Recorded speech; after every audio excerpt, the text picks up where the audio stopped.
ഞാനിന്നിവിടെ പറയാൻ പോകുന്നത് അങ്ങ് ദൂരെ ഒരു ഗ്രാമത്തിൽ അന്നായുടെ പേരുള്ള ഒരു 10 വയസ്സുകാരി ഉണ്ടായിരുന്നു. അവൾ 4ാം ക്ലാസ് വരെ ആ ഗ്രാമത്തിലെ ഒരു കുഞ്ഞു വിദ്യാലയത്തിലാണ് പഠിച്ചിരുന്നത്.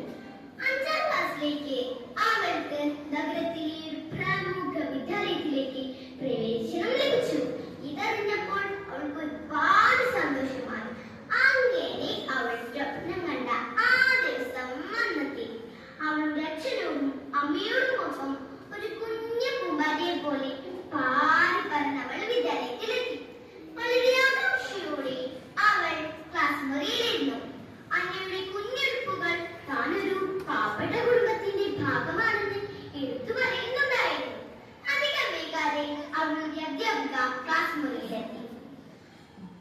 അവർ അന്നയെ മറ്റുള്ള കുട്ടികൾക്ക് പരിചയപ്പെടുത്തി കൊടുത്തു. അതിനുശേഷം അധ്യാപിക കുട്ടികളുടെ അറിവ് മനസ്സിലാക്കാനായി താനൊരു പരീക്ഷ നടത്താൻ പോവുകയാണെന്ന് കുട്ടികളോട് പറഞ്ഞു. ചോദ്യം ഇതായിരുന്നു: ലോകത്തെ 7 ഗ്രഹങ്ങൾ ഏതൊക്കെയാണ്? ചോദ്യം കേട്ടയുടൻ എല്ലാവരും വേഗത്തിൽ ഉത്തരമെഴുതാൻ തുടങ്ങി. അന്ന തീരെ ഒന്ന് ആലോചിച്ചു. അതിനുശേഷം അവളുടെ ഉത്തരവും എഴുതി തുടങ്ങി. അതിനുശേഷം അധ്യാപിക എല്ലാവരുടെയും ഉത്തരക്കടലാസ് വാങ്ങുവാൻ തുടങ്ങി. അന്നയുടെ മുഖത്തെ പരിഭ്രമം കണ്ട് അധ്യാപിക അവളെ സമാധാനിപ്പിച്ചു. ഈ ചോദ്യത്തിന് ഉത്തരം എല്ലാവരും നേരത്തെ പഠിച്ചതാണ്. അന്ന മോൾ വിഷമിക്കേണ്ട, നമുക്കിത് പതിയെ പഠിച്ചെടുക്കാം. അതിനുശേഷം അധ്യാപിക എല്ലാവരുടെയും ഉത്തരക്കടലാസ് ഉറക്കി വായിക്കുവാൻ തുടങ്ങി.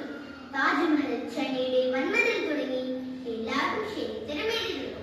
ഒടുവിൽ അന്നയുടെ ഉത്തരക്കടലാസ് അധ്യാപിക വായിക്കുവാൻ തുടങ്ങി. അവൾ ഇപ്രകാരം എഴുതിയിരുന്നു: ലോകത്തെ 7 അത്ഭുതങ്ങൾ ഇവയൊക്കെയാണ്. 1. തുറന്നു ചിരിക്കുക. 2. സത്യത്തെ പിന്തുടരുക. 3. എല്ലാവരെയും ബഹുമാനിക്കുക. 4. സ്വവിശ്വാസത്തിനോടൊപ്പം മറ്റുള്ളവരുടെ വിശ്വാസവും സമ്മതിക്കുക. 5. ആത്മവിശ്വാസം കൈവിടാതിരിക്കുക. 6. മനസ്സറിഞ്ഞ് സഹായിക്കുക. 7. നല്ല കാര്യങ്ങൾ അംഗീകരിക്കുക.